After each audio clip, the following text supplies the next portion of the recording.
Assalamualaikum warahmatullahi wabarakatuh. Perkenalkan, saya Ahmad Samsuni, calon guru penggerak Angkatan 7 Kabupaten Pasuruan. Pada kesempatan ini kami akan menyampaikan aksi nyata saya pada modul 1.4 LMS Guru Penggerak. Tentunya pada modul 1.4 kami akan mendiseminasikan budaya positif kepada rekan-rekan saya di SDN Dayurjo 2. Adapun dokumentasinya akan kami sampaikan pada video berikut ini. Selamat menyaksikan. Assalamualaikum warahmatullahi wabarakatuh. Waalaikumsalam warahmatullahi wabarakatuh. Selamat siang dan salam sejahtera untuk kita semua. Pertama-tama marilah kita panjatkan puja dan puji syukur kita kehadirat Allah Subhanahu wa Ta'ala, yang mana dengan rahmatnya kita dapat berkumpul pada siang hari ini dalam acara diseminasi guru penggerak SDN Dayurjo 2 dengan tema budaya positif oleh Bapak Ahmad Samsuni, SPDI. Kedua kalinya sholawat serta salam tetap kita aturkan kepada junjungan kita Nabi besar Muhammad Shallallahu Alaihi Wasallam. Di sini saya sebagai pembawa acara akan membacakan susunan acara yang akan kita laksanakan pada siang hari ini, yakni yang pertama pembukaan, yang kedua sambutan oleh Bapak Kepala Sekolah SDN Dayurjo 2, dan yang terakhir yakni acara diseminasi. Sebelum kita mulai acara pada siang hari ini, marilah kita buka acara pada siang hari ini dengan bacaan Ummul Quran, dengan harapan semoga acara ini mulai awal sampai akhir dapat berjalan dengan lancar. Al-Hadiniyah Al-Fatihah.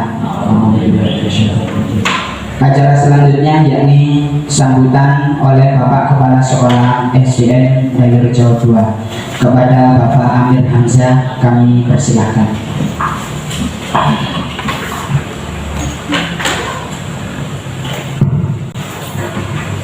Bismillahirrahmanirrahim. Assalamualaikum warahmatullahi wabarakatuh. Waalaikumsalam warahmatullahi wabarakatuh. A'udzubillahi minasyaitonir rajim. Ya ayyuhalladzina amanu la taqulu kalladzina adaw Musa fa balagha mimma qalu wa kana indallahi wajiha. Ya ayyuhalladzina amanu taqullaha wa qulu qawlan sadida. Yuslih lakum a'malakum wa yaghfir lakum dzunubakum wa may yuti'illah wa rasulahu faqad faza fawzan 'azima. Allahumma inna nas'aluka wa tawassalika bi Muhammadin nabi rahmah. Allahumma sholli ala Muhammadin abdika wa nabiyika wa rasulika nabiyyi. Yang saya hormati Bapak Ahmad Samsuni selaku pemberi materi, yang saya hormati Bapak dari Ibu Guru SDN Dayurjo 2, dan yang saya hormati pula Bapak dari Ibu Guru Agama segugus 5. Pertama-tama marilah kita panjatkan rasa syukur kita kehadirat Allah SWT, di mana pada saat siang yang sejuk, siang yang sehat, siang yang berbahagia, kita bisa bermuajahah dan dipertemukan oleh Allah di acara hari ini. Selawat serta salam mudah-mudahan selalu dan selalu terjunjung kepada Nabi kita, pemimpin kita, yaitu Nabi Muhammad Shallallahu Alaihi Wasallam. Bapak Ibu Guru semuanya, terima kasih kami ucapkan atas kehadirannya pada siang hari ini dalam hal mengikuti dari guru penggerak yang pada hari ini memberikan materi, yaitu diseminasi modul 1.4 dengan memberikan budaya positif, yang nanti disampaikan oleh Bapak teman kita atau Bapak kita, yaitu Bapak Ahmad Samsuni selaku guru penggerak angkatan ke-7, betul bahasanya.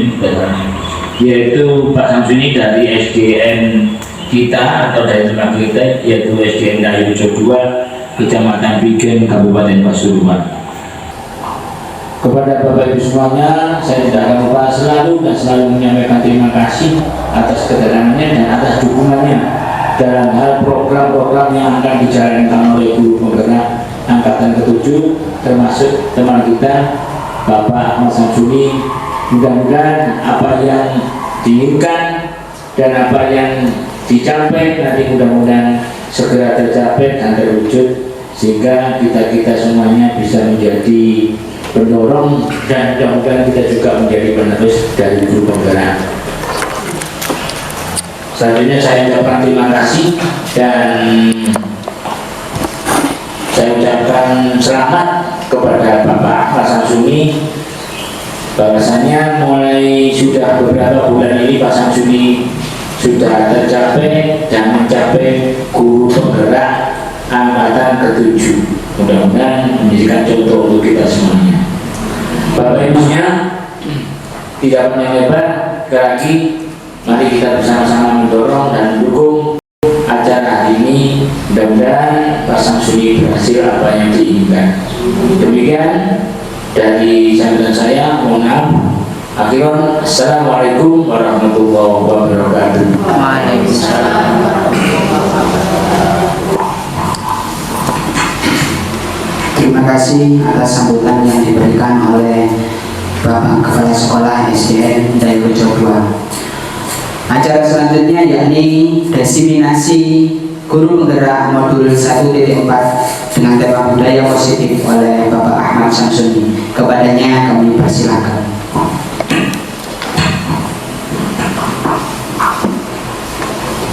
Saya kembali ke kelihatan banyak.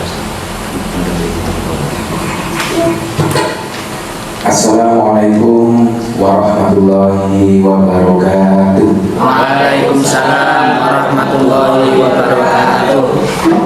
Bismillahirrahmanirrahim. La haula wala quwata illa billah. Amma yang kami hormati kepada Bapak Kepala Sekolah SDN Dayurejo 2, yakni Bapak Amir Hamzah SPD, kemudian beserta Dewan Guru dan Tenaga Pendidikan dari SDN Dayurejo 2, juga lalu pula pada sahabat-sahabat pengurus KKDWAI Kecamatan Pigen yang sudah hadir pada kesempatan ini.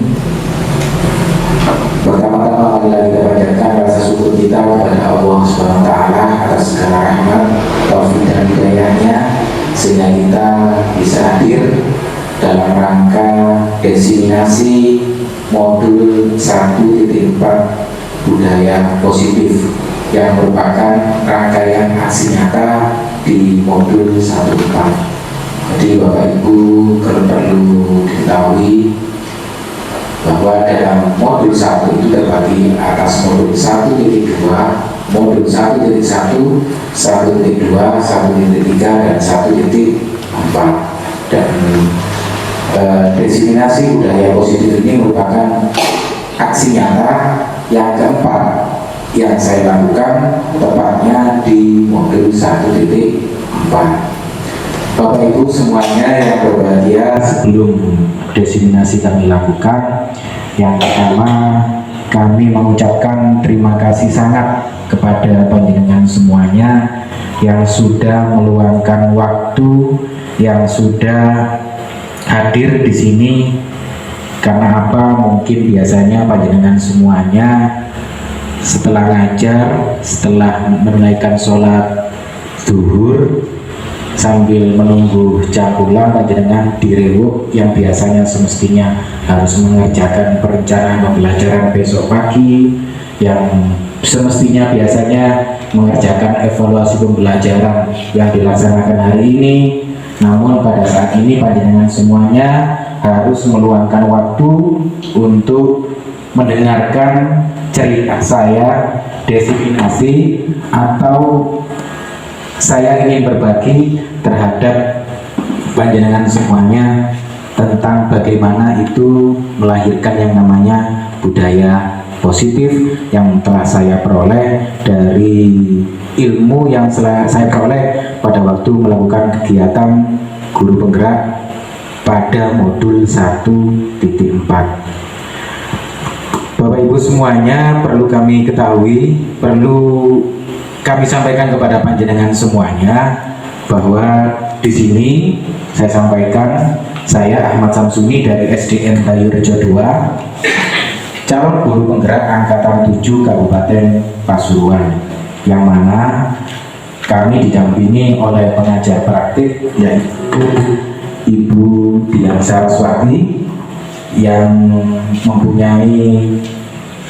beraktivitas di SMA Sejahtera Prigen.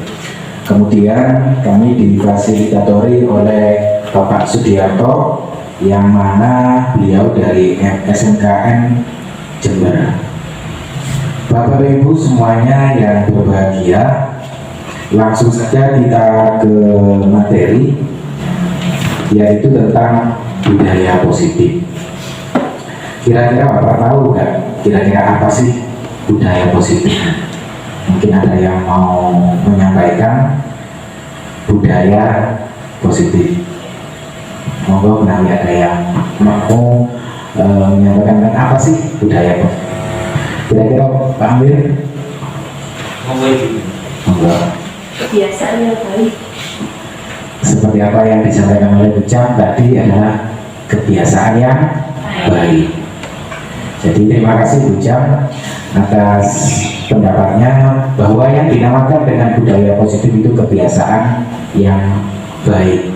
Baik itu dalam artian seperti ini Bapak Ibu semuanya, suatu pembiasaan yang bernilai positif, di dalamnya mengandung sejumlah kegiatan yang mampu menumbuhkan karakter murid. Itu yang dinamakan dengan budaya positif. Kemudian Bapak Ibu semuanya, budaya positif merupakan perwujudan dari nilai-nilai atau keyakinan universal yang diterapkan di suatu lembaga. Jadi nilai-nilai atau keyakinan universal itu maksudnya nilai-nilai yang disepakati bersama, seperti jujur, disiplin, tanggung jawab. Itu semuanya kan keyakinan atau nilai-nilai yang disepakati bersama. Tentunya dalam hal ini budaya positif yang kita harapkan adalah sesuai karakter profil pelajar Pancasila. Pertama yaitu beriman, bertakwa kepada Tuhan Yang Maha Esa dan berakhlak mulia. Kemudian yang kedua mandiri, bergotong royong, berkebinekaan global, bernalar kritis dan kreatif. Itu harapan yang disampaikan oleh Ki Hajar Dewantoro, yang mana dalam hal ini dijembatani oleh pendidikan guru penggerak. Bapak Ibu semuanya yang berbahagia, untuk menuju budaya positif ini ada beberapa hal yang perlu kita perhatikan dan nanti akan kita pelajari satu persatu. Yang pertama, perubahan paradigma stimulus respon. Kemudian yang kedua, konsep disiplin positif. Kemudian yang ketiga, keyakinan kelas. Kemudian yang keempat, pemenuhan 5 kebutuhan dasar manusia. Kemudian efektivitas dari 5 posisi kontrol. Dan yang keenam, segitiga restitusi. Itu Bapak Ibu semuanya nanti tahap-tahap yang akan kita pelajari pada kesempatan siang hari ini. Bapak Ibu semuanya, mari kita bercurah pendapat. Kira-kira Bapak Ibu setuju nggak? Yang pertama, kalau hukuman dapat mendisiplinkan anak. Setuju. Kira-kira firmannya Bu Krista, monggo Bu Krista, alasannya kenapa hukuman dapat mendisiplinkan anak?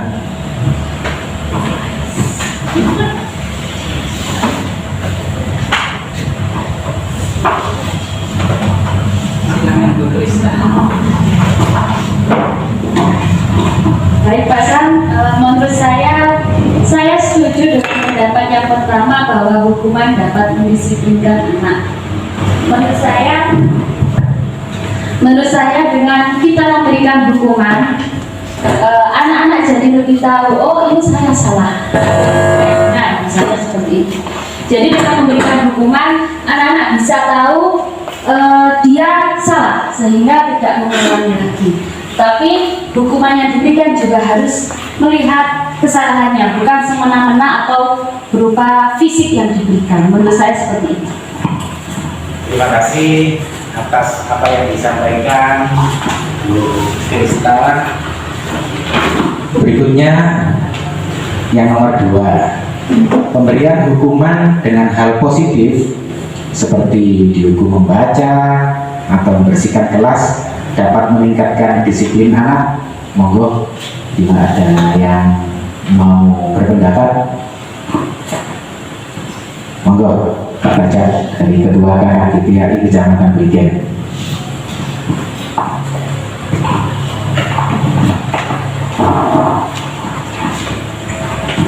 Terima kasih. Mohon maaf sebelumnya karena suaranya serak-serak basah. Karena temannya Ikang Fauzi. Mohon maaf sebelumnya kalau kami memberikan pendapat tentang pemberian hukuman dengan hal yang positif, karena kami dari guru PAI, maka alangkah indahnya hukuman itu di samping ada efek jerah, tapi juga menguntungkan murid atau siswa. Seperti halnya yang pernah kami lakukan tentang anak yang di dalam kelas itu ketahuan saya mengajak dengan temannya mau istilahnya itu tarung atau bertengkar. Kemudian karena saya tahu, saya tanya hal apa yang membuat kamu seperti itu.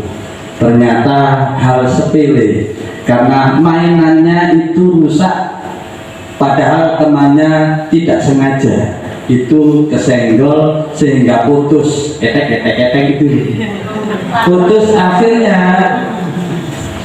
mau bertengkar, yang mendahului yang membuat masalah saya suruh minta maaf.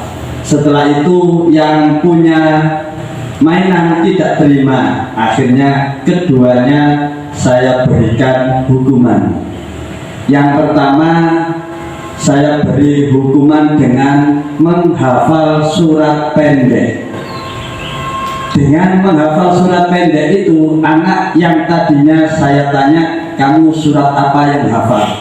Jadi saya menyuruh menghafal yang belum hafal, sehingga dihafalkan. Saya tunggu sampai 1 minggu harus hafal, kirim atau setor kepada saya. Akhirnya 1 minggu benar, saya simak, ternyata betul-betul hafal. Dan dengan cara seperti itu, anak takut disuruh menghafal, tapi dia sudah beruntung mendapatkan 1 surat yang sudah dihafalkan.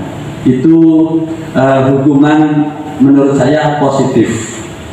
Tapi bagi yang tadi mainannya sudah rusak dan tidak mau memaafkan, saya suruh memaafkan, karena saya juga memberikan contoh teladan dari nabi-nabi yang terdahulu, kemudian sikapnya dari para orang-orang pintar yang dahulu, para pahlawan. Mau memaafkan itu adalah hal yang positif, yang lebih baik daripada yang tidak mau memaafkan. Akhirnya keduanya setelah saya amati sudah tidak ada masalah, bahkan sudah bermain lagi dengan keduanya dan teman yang lain. Itu saya kira hukuman yang positif bagi siswa, juga ada efek jerahnya, ada segi keuntungannya. Terima kasih.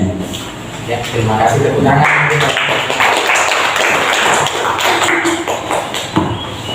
Terima kasih atas curah pendapat dari Bapak Pajak selaku Ketua KKTPAI Kecamatan Bligen. Berikutnya yang ketiga, memberi penghargaan dapat meningkatkan evaluasi belajar anak. Kira-kira panjenengan setuju atau tidak? Setuju. Setuju, ya. Adapun kaitannya dengan jawaban panjenengan semuanya, apakah benar atau salah, itu bisa kita simpulkan setelah panjenengan semuanya mengikuti diseminasi pada kesempatan siang hari ini. Baik, berikutnya kita mencoba bermain sejenak. Permainannya sederhana, Bapak Ibu. Tulislah benda atau sesuatu yang sangat berharga menurut Anda dalam sebuah sobekan kertas kecil, kemudian letakkan sobekan kertas tersebut pada salah satu tangan Anda. Kemudian genggam erat benda atau sesuatu tersebut dengan segala daya karena begitu pentingnya untuk kehidupan Anda. Monggo ditulis apa benda tersebut yang atau sesuatu lah yang dirasa sangat penting untuk kehidupan Anda.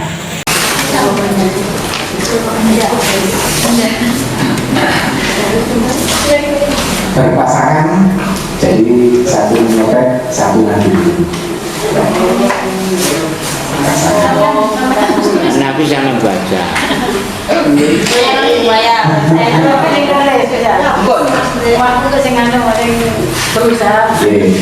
Kemudian tugas rekan Anda adalah mencoba dengan segala cara untuk membuka kepala tangan Anda.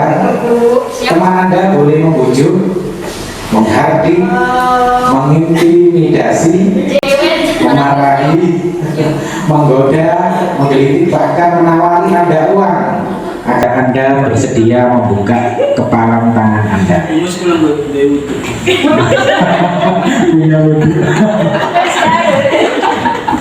Silakan, monggo.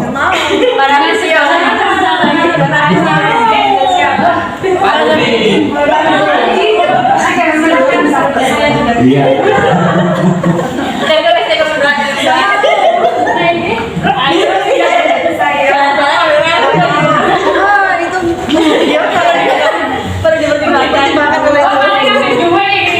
Baik, cukup Bapak Ibu semuanya. Ya. Pertanyaannya, oke, apakah Anda atau teman Anda yang membuka kepala tangan Anda? Tidak. Tidak. Kemudian yang kedua, apakah Anda atau teman Anda yang menutup kepala tangan Anda? Saya. Teman yang menutup. Teman yang menutup. Kemudian Kita yang membujuk. kita yang membujuk. Selanjutnya yang ketiga, dalam kegiatan ini sesungguhnya siapa yang memegang kendali atau kontrol untuk membuka atau menutup kepala tangan Anda? Yang pegang atas. Baik Bapak Ibu semuanya, memang seseorang itu sebenarnya yang memegang kontrolnya ya dirinya sendiri. Bagaimanapun itu sebenarnya anak-anak juga seperti itu. Yang memegang kontrol sebenarnya adalah dirinya sendiri. Terus kaitannya apa dengan budaya positif? Nah, ini. Yang pertama yang kita bahas adalah perubahan paradigma teori kontrol. Mari kita rubah perubahan paradigma teori kontrol kita dengan apa? Nah ini,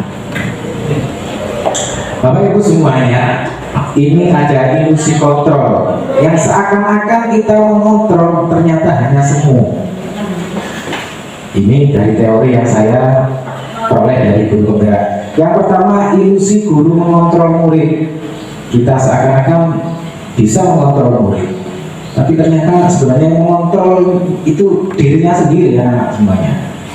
Misalkan kita dari kantor masuk anak-anak rame, langsung kita ngontrol rame korek, kita gebrak-gebrak meja, kemudian anak diam. Selanjutnya kita keluar, anak semuanya akan rame kembali. itu adalah ilusi guru mengontrol murid, hanya bertahan sejenak saja. Kemudian yang kedua, ilusi bahwa semua penguatan positif efektif dan bermanfaat. Ya, terkadang kita membujuk, kita kasih penguatan positif, tapi sebenarnya itu hanya ilusi, Bapak Ibu semuanya, hanya bersifat sementara. Kemudian yang ketiga, ilusi bahwa kritik dan membuat orang merasa bersalah dapat menguatkan karakter. Ini sebenarnya salah. Gara-gara kamu terlambat, malah pelajaran ini terbengkalai. Misalkan kita kasih statement seperti itu agar anak tersebut merasa bersalah. Ternyata apa? Itu malah tidak menguatkan karakter mereka. Kemudian ilusi bahwa orang dewasa memiliki hak untuk memaksa. Memang seakan-akan orang dewasa itu punya hak memaksa anak kita, memaksa murid kita. Itu hanya ilusi semata, bisa mengontrol yang bersifat semu. Namun sebenarnya yang mengontrol dirinya sendiri. Itu Bapak Ibu semuanya perubahan paradigma teori kontrol. Itu yang pertama. Kemudian ini ada perbedaan. Mari kita ubah cara berpikir kita dari apa yang saya peroleh dari modul ini, bahwa realitas kebutuhan kita sama, itu yang lama ya. Kemudian yang baru, bahwa realitas kebutuhan kita itu berbeda. Kita dengan orang lain tidak sama kebutuhannya. Jangan selalu memaksakan kehendak kepada orang lain. Kemudian semua orang melihat hal yang sama. Setiap orang memiliki gambaran berbeda. Kemudian yang ketiga, kita mencoba mengubah orang agar berpandangan sama dengan kita. Mulai saat ini kita harus berubah paradigma teori kontrolnya, yaitu bahwa kita berusaha memahami pandangan orang lain tentang dunianya mereka sendiri, dunianya masing-masing. Kemudian yang lama, perilaku buruk dilihat sebagai suatu kesalahan, tapi sekarang semua perilaku itu memiliki. Kenapa anak tersebut itu kok kayak aneh? Pasti ada tujuannya. Nah, kita cari dengan nanti ada segitiga resolusi. Kemudian orang lain bisa mengontrol saya, itu paradigma lama. Paradigma baru, hanya Anda yang bisa mengontrol diri Anda. Selanjutnya saya bisa mengontrol orang lain. Kalau yang lama, sekarang Anda tidak bisa mengontrol orang lain. Bisanya hanya ilusi, bersifat sementara. Kemudian pemaksaan ada pada saat bujukan gagal. Nah, ini pemaksaan itu sebenarnya bujukannya gagal. Kenapa? Dibujuk gagal lebih dipaksa. Pemaksaan ada pada saat bujukan gagal. Yang baru, kolaborasi dan konsensus menciptakan pilihan-pilihan baru. Jadi ketika anak kita kurang disiplin, maka kita tidak perlu memaksakan sesuai dengan kita, tapi kita tawarkan pilihan-pilihan. Nanti akan kita bahas secara matang di segitiga restitusi. Kemudian model berpikir menang atau kalah, itu kalau yang lama. Kalau kamu seperti ini, kalau sekarang model berpikir menang dan menang. Murid saya sesuai dengan keinginannya, dan saya juga sesuai dengan keinginan saya. Seperti itu Bapak Ibu semuanya. Berikutnya itu perubahan paradigma teori kontrol. Berikutnya yang kedua, konsep disiplin positif. Bapak Ibu semuanya, mungkin ada yang mau berpendapat apa sih disiplin positif itu? Semampunya, mungkin Pak Saiful. Disiplin positif, ya Bapak Ibu semuanya, yang dimaksud dengan disiplin positif, kita merujuk pada apa yang disampaikan oleh Ki Hajar Dewantoro, yang menyatakan bahwa untuk menciptakan siswa yang merdeka, maka syarat utamanya harus mempunyai disiplin yang kuat. yaitu disiplin diri yang berasal dari motivasi internal dari dalam diri sendiri. Jika tidak mempunyai motivasi internal, maka diperlukan motivasi eksternal atau orang lain untuk mendisiplinkannya. Ini yang dimaksud dengan disiplin positif. Jadi disiplinnya itu dari dirinya sendiri, tidak karena peraturan-peraturan yang memaksa. Nah itu. Kemudian tujuan dari disiplin positif adalah untuk menjadi orang yang mereka inginkan dan menghargai diri sendiri dengan nilai-nilai yang mereka percaya. Aku harus disiplin supaya nanti aku bisa jadi sukses, jadi seorang guru seperti Pak Mustajab. Nah seperti itu. Saya ingin disiplin, saya ingin rajin belajar agar nanti supaya menjadi orang pintar, bisa menjadi dokter. Nah, itu adalah disiplin-disiplin yang termotivasi dari dalam diri sendiri.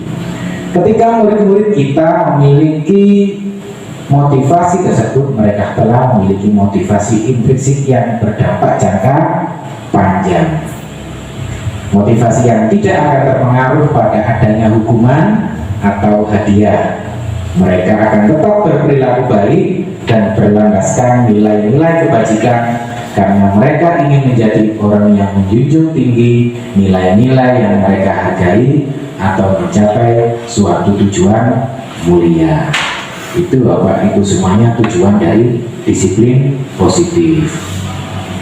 Berikutnya Bapak Ibu semuanya, sebenarnya kalau dirangkum itu ada 3 motivasi perilaku manusia.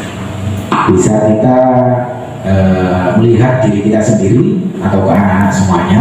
Jika motivasi perilaku manusia itu terbagi menjadi 3, yaitu yang pertama untuk menghindari ketidaknyamanan atau hukuman. Itu yang pertama. Anak semuanya misalkan, silakan dikerjakan ini. Kalau tidak dikerjakan, maka akan saya kasih hukuman seperti ini. Nah, itu motivasi pertama berarti. Kemudian yang kedua, untuk mendapatkan imbalan atau penghargaan dari orang lain. Anak-anak semuanya silakan dikerjakan. Bagi yang mendapatkan nilai 100, maka nanti akan saya kasih permen.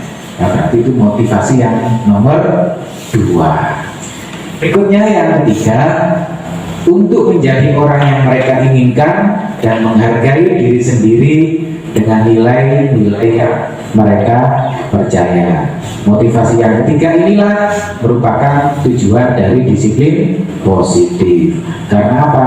Tidak terpengaruh oleh hukuman maupun hadiah. Seperti itu Bapak Ibu semuanya. Baik, berikutnya yang ketiga dari 6, membuat keyakinan kelas. Ini Bapak Ibu semuanya diharapkan setiap kelas itu ada keyakinan kelas. Maksudnya apa sih keyakinan kelas? Dan kenapa kok penting? Apa sih pentingnya membuat keyakinan kelas?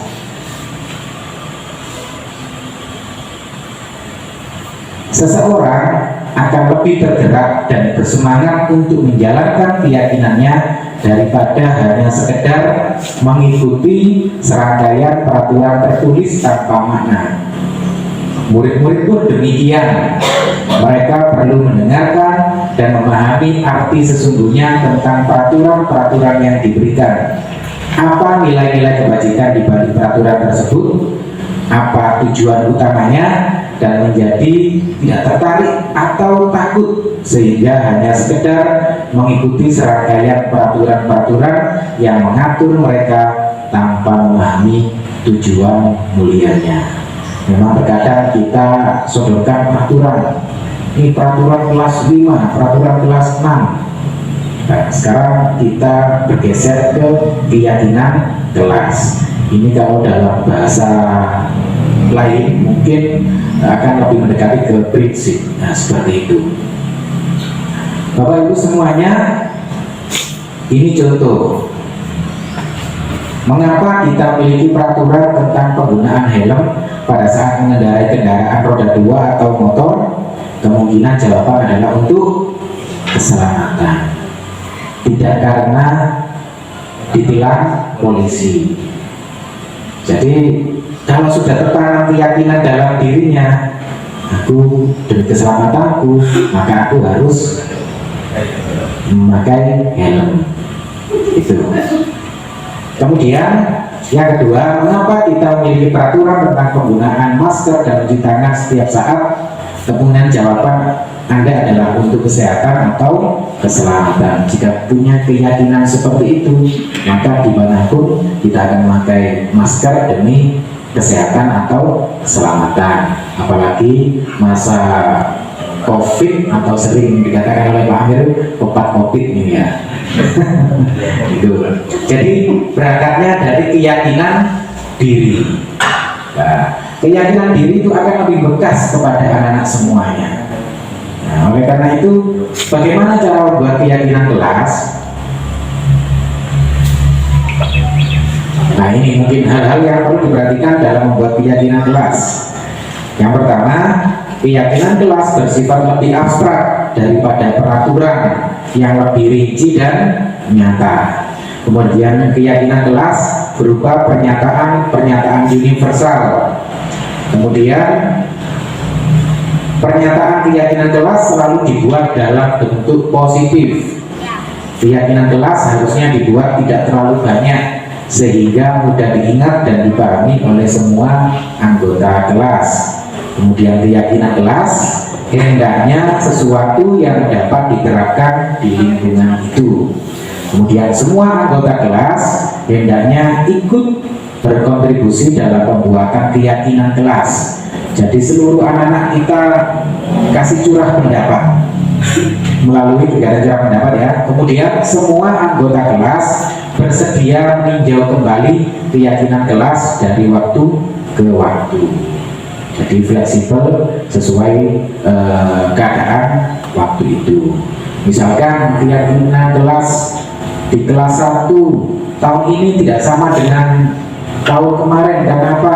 Karena keadaannya tidak sama. Anak-anaknya juga berbeda. Anak sekarang lebih giat, anak sekarang lebih rajin, yang dulu agak pemalas misalkan seperti itu. Oleh karena itu keyakinan kelas itu bisa ditinjau kembali dari waktu ke waktu. Terus bagaimana atau langkah-langkah membuat keyakinan kelas?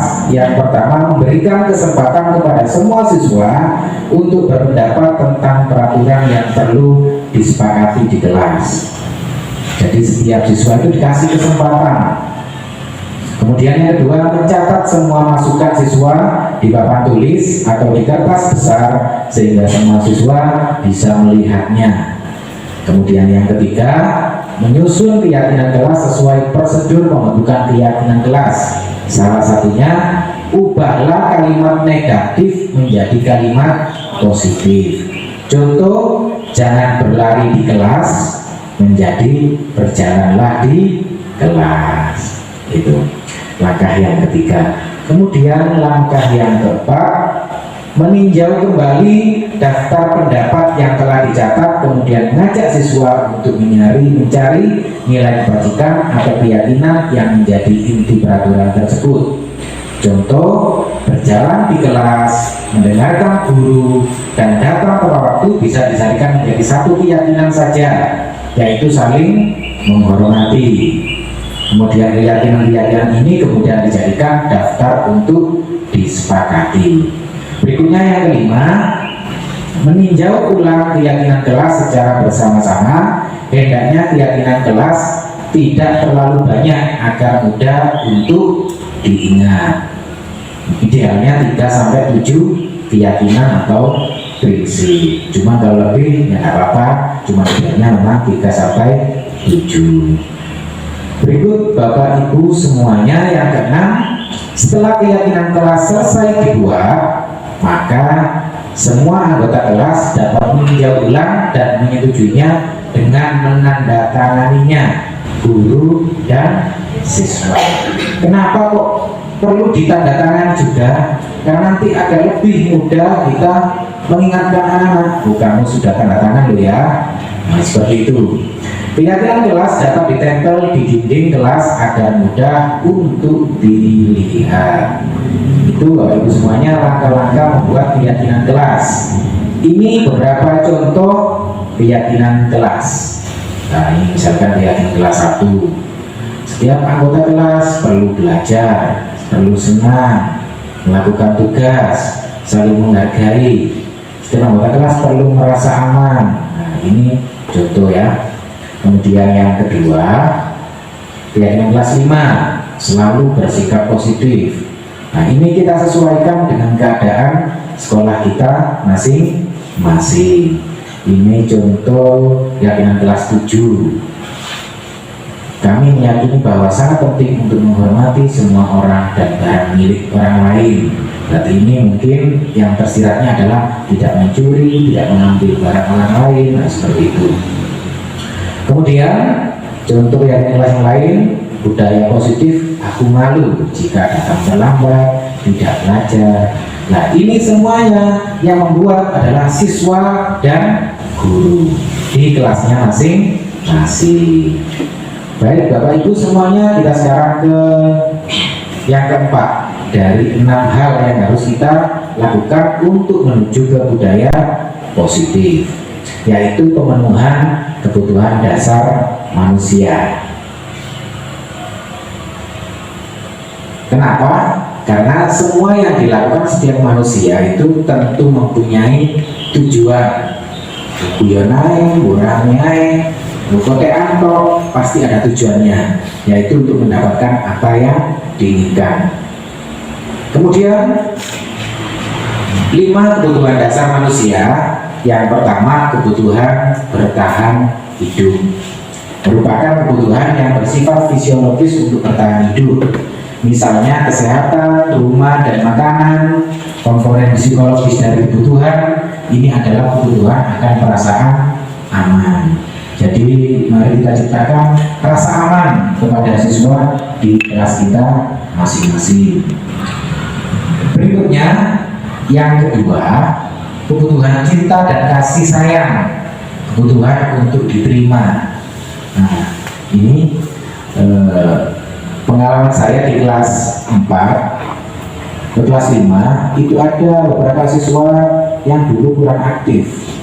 Karena sering saya singgung namanya, sering saya buat contoh dalam kegiatan sehari-hari namanya, sehingga mereka merasa diterima. Itu di kelas 4 itu ada namanya Dimas itu. Dulu anaknya kurang rendah diri, sekarang mulai sering percaya diri. Kenapa? Karena mungkin merasa kebutuhan untuk diterima. Biasanya minder, sering digojoloki temannya. Kemudian Mayang itu baru kemarin di kelas 5 itu selama 1 semester Mbak Nili tidak pernah mendengarkan suaranya.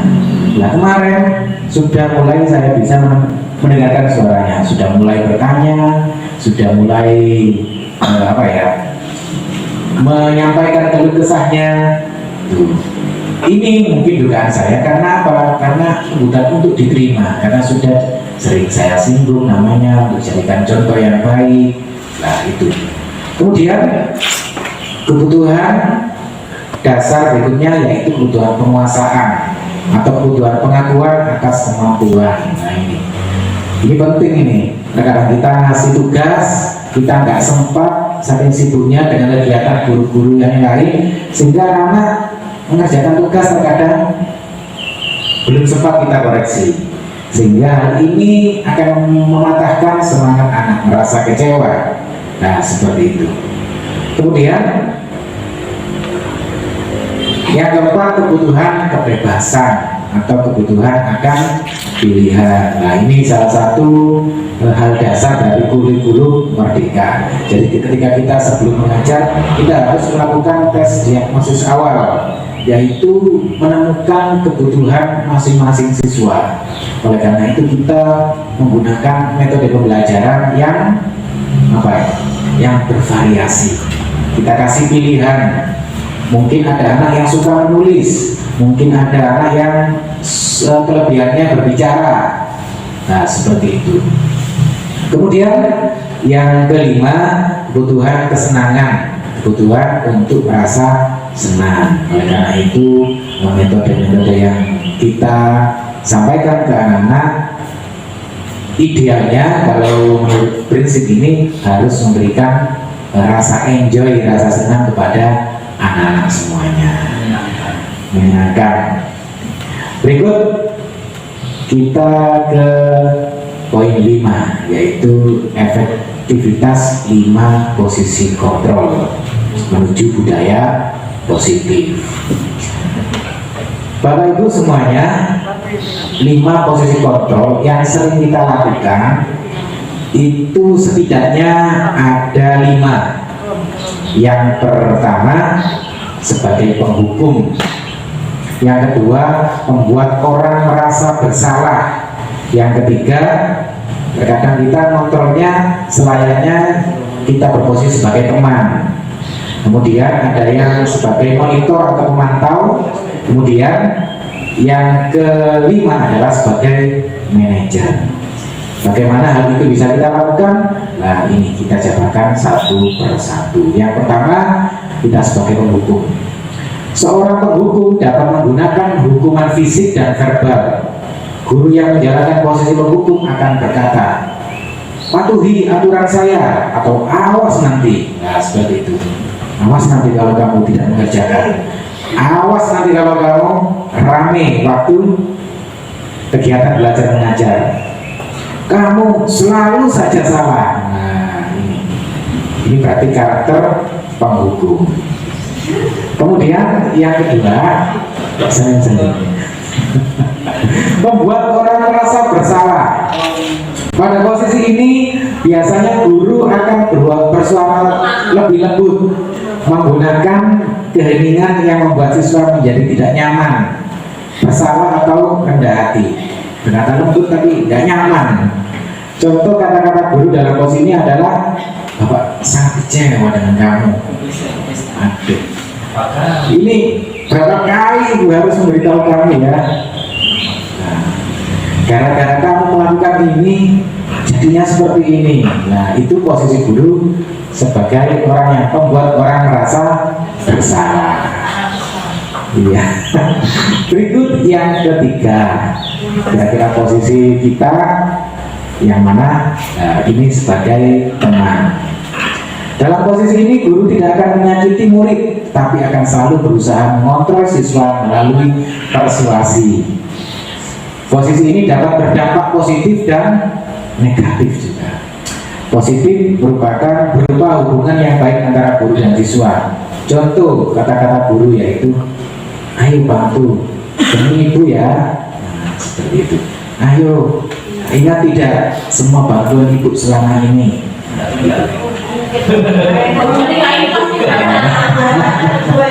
Nah, ini lebih bersifat posisi sebagai teman. Negatifnya belum saya cantumkan di sini. Negatifnya nanti kalau kecewa sebagai teman, maksudnya ketika anak kecewa dalam posisi kita sebagai teman, maka anak tidak lagi ganti konco, akan mengonco yang lainnya, akan berteman yang lainnya. Yes, ambil Pak Sam gak enak, ambil Pak Nafis saya, seperti itu. Kemudian yang keempat, monitor atau pemantau. Posisi pemantau berdasarkan peraturan-peraturan dan konsekuensi dengan memisahkan hubungan pribadi. Pertanyaan yang biasa diajukan biasanya, peraturannya apa? Kamu kok begini? Apa yang telah kamu lakukan? Enggak sesuai dengan aturan yang ada. Nah, ini posisi guru sebagai monitor atau pemantau. Berikutnya yang kelima adalah sebagai manajer. Merupakan posisi mentor di mana guru berbuat bersama dengan murid, mengajak siswa mempertanggungjawabkan perilakunya, mendukung siswa menemukan solusi atas permasalahannya sendiri. Murid diajak menganalisis kebutuhan dirinya dan kebutuhan orang lain. Yang terpenting adalah kolaborasi dengan siswa. Berarti kerjasama dengan siswa itu sendiri untuk memecahkan masalahnya. Kata-kata seorang manajer biasanya seperti ini. Apa yang kita yakini kemarin di kelas anak-anak kan tidak boleh seperti ini. Nah, seperti itu. Apa yang kamu yakini, kemudian jika kamu meyakininya, apakah kamu bersedia memperbaikinya? Nah, kemudian jika kamu memperbaikinya, hal ini menunjukkan apa tentang dirimu. Kemudian apa rencanamu untuk memperbaikinya? Seorang manajer tidak untuk mengatur perilaku siswanya, tetapi untuk membimbing murid agar dapat mengatur dirinya.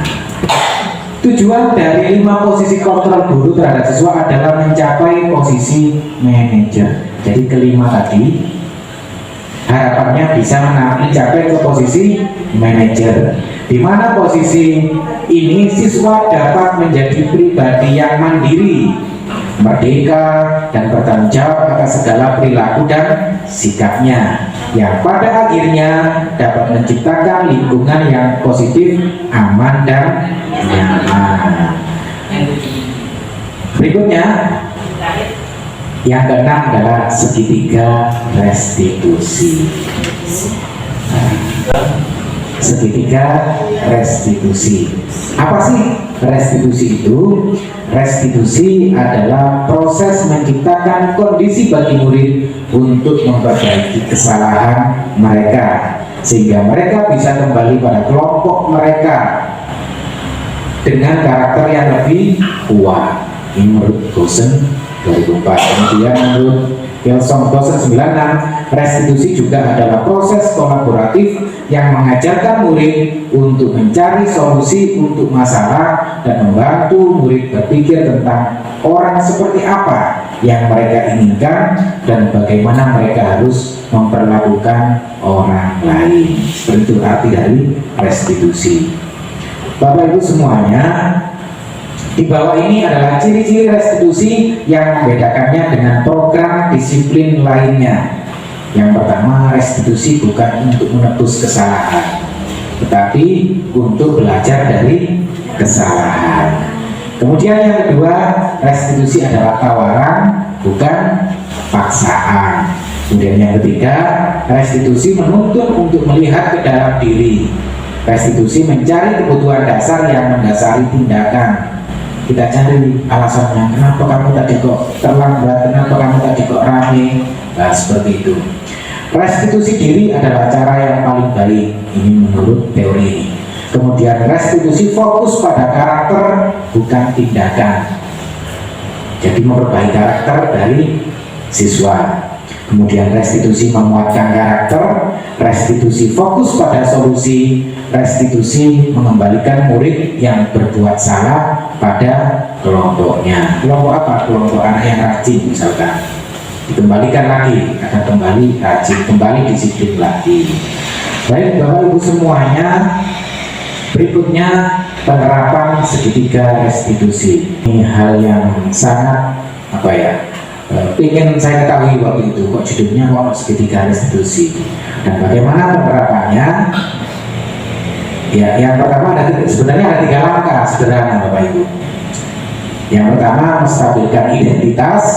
Yang kedua, validasi tindakan yang salah. Kemudian yang ketiga, menanyakan keyakinan. Bagaimana rinciannya? Nah, yang pertama, menstabilkan identitas. Misalkan ada anak yang nyontek, contoh ini kasusnya, satu contoh anak yang nyontek. Apa yang bisa kita sampaikan? Tidak ada manusia yang sempurna. Nah, misalkan pasti Pak Guru juga pernah melakukan kesalahan. Nah, oleh karena itu kesalahan yang kamu lakukan tadi wajar, tapi mari kita coba untuk memperbaikinya. Kemudian contoh, saya juga pernah melakukan kesalahan seperti itu, kita bisa menyelesaikan ini. Nah, kemudian Bapak Ibu tidak tertarik mencari siapa yang salah. Bapak Ibu ingin mencari solusi dari permasalahan ini. Kemudian kamu berhak merasa begitu. Kenapa? Mungkin kamu tidak belajar tadi malam sehingga kamu nyontek seperti itu. Kemudian apakah kamu sedang menjadi teman yang baik buat dirimu sendiri? Nah, seperti itu. Ini menstabilkan identitas. Langkah pertama pada segitiga restitusi. Berikutnya langkah yang kedua, validasi tindakan yang salah. Ini kok salah kok divalidasi seperti itu. Kamu pasti punya alasan mengapa melakukan hal itu. Nah, ini validasi tindakan yang salah. Kemudian kamu patut bangga pada dirimu sendiri karena kamu telah melindungi sesuatu yang penting buat kamu. Nah, anak nyontek tambah tidur. Kenapa? Nah, kita start tindakan validasi tindakan yang salah tadi. Kemudian kamu boleh mempertahankan sikapmu itu, tapi kamu harus menambahkan sikap yang baru, seperti itu. Kemudian yang ketiga, untuk langkah-langkah penerapan segitiga restitusi, yaitu menanyakan keyakinan. Nah, kita kembalikan dari keyakinan yang telah kita buat. Apa yang kita percaya sebagai kelas, apa keluarga, seperti itu. Apa nilai-nilai umum yang kita telah sepakati. Apa bayangan kita tentang kelas yang ideal. Kamu mau jadi orang yang seperti apa, nak? Kita seperti itu, menanyakan keyakinan pada dirinya. Kenapa kok melakukan seperti itu? Apakah kamu tidak punya keyakinan? Nah, seperti itu. Padahal kita sudah membuat keyakinan kelas. Bapak Ibu semuanya. Kemudian ini contoh pelaksanaan segitiga restitusi. Nah, ini ya, Bapak Ibu semuanya, ini slide yang terakhir.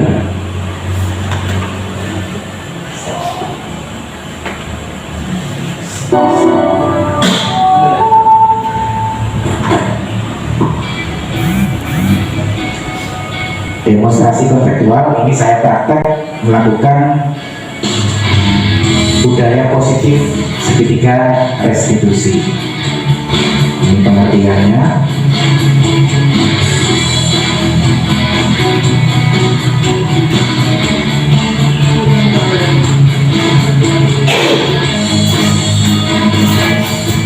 Ini langsung saja.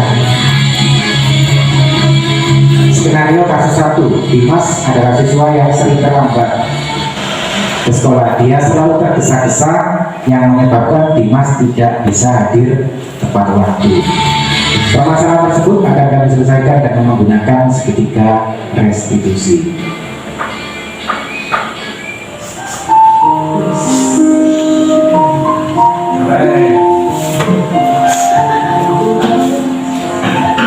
Ini sudah terakhir.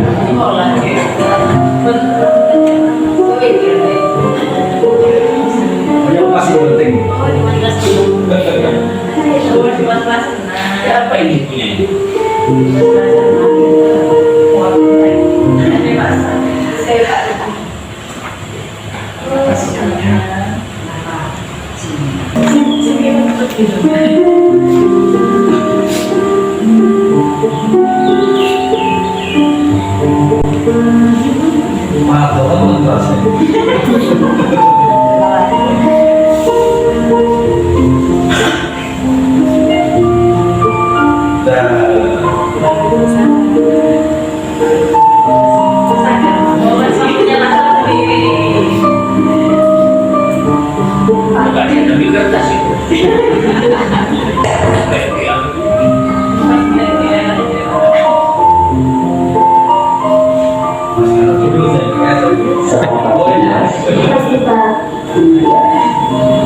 Dimas sudah istirahat tadi? Sudah Pak, kantin. Oh iya. Kira-kira Dimas tahu nggak kenapa Pak Guru menarik Dimas ke sini? Tidak tahu. Tidak tahu. Dimas tadi pagi berangkat sekolahnya jam berapa? Jam 15 Pak. Jam 7.15. Sekolah kita maksudnya jam 7. Jam 7. Itu artinya Dimas kira-kira telat apa tepat waktu Dimas? Telat. Iya. Terlambat ini perbuatan tidak baik atau salah? Salah. saja.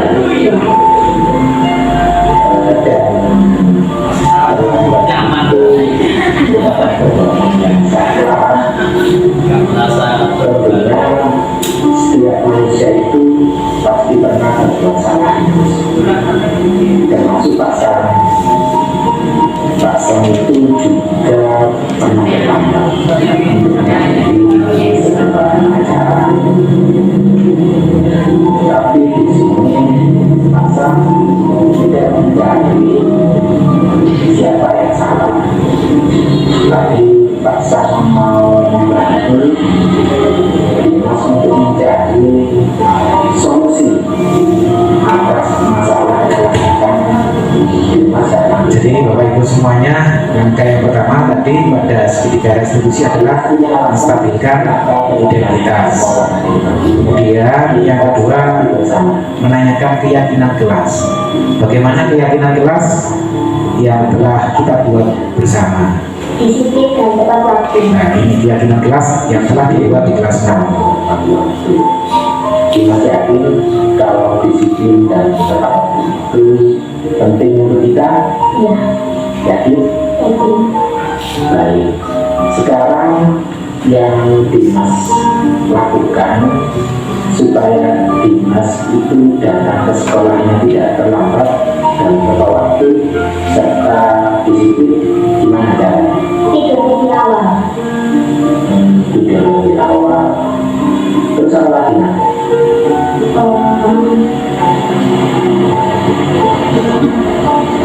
Terus memasang alarm. Memasang alarm.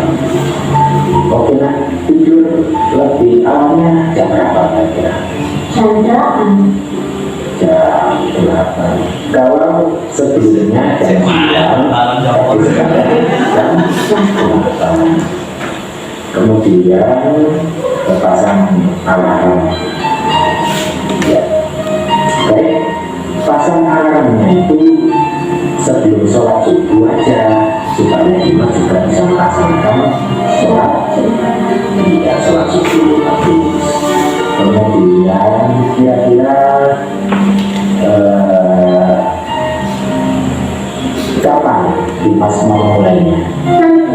Nanti hari ini. Iya. Baik, mulai hari ini Dimas akan mulai perubahan itu menjadi lebih baik, menjadi anak yang disiplin dan tepat waktu. Dimas bisa? Bisa, Pak. Iya. Oke, tos dulu. Dimas pasti bisa menjadi lebih baik. Dan terima kasih Dimas. Boleh kembali ke kelas. Baik Bapak Ibu semuanya, itu tadi kasus 1. Cuman untuk kasus 2 ini cara penanganannya sama karena segitiga restitusi. Jadi ini untuk kasus 2 ini ketika anak sedang menyontek, maka kita cari alasannya kenapa, kita tanyakan keyakinan kelasnya apa. Itu Bapak Ibu semuanya.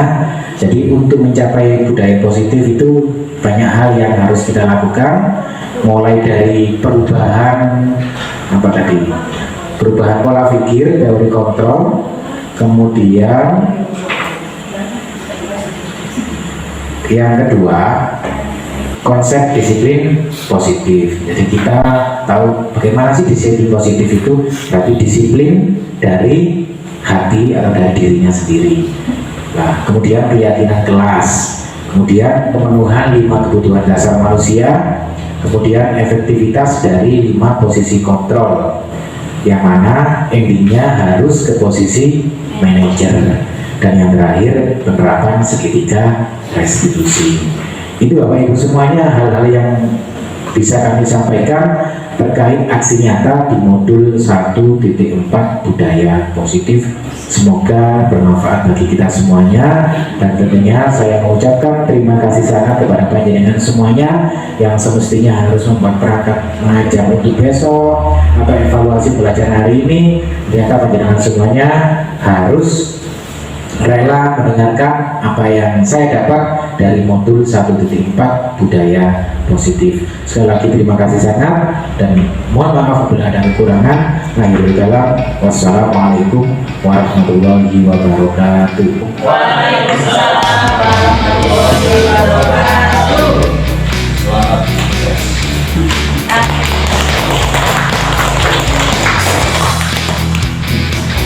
Bismillahirrahmanirrahim.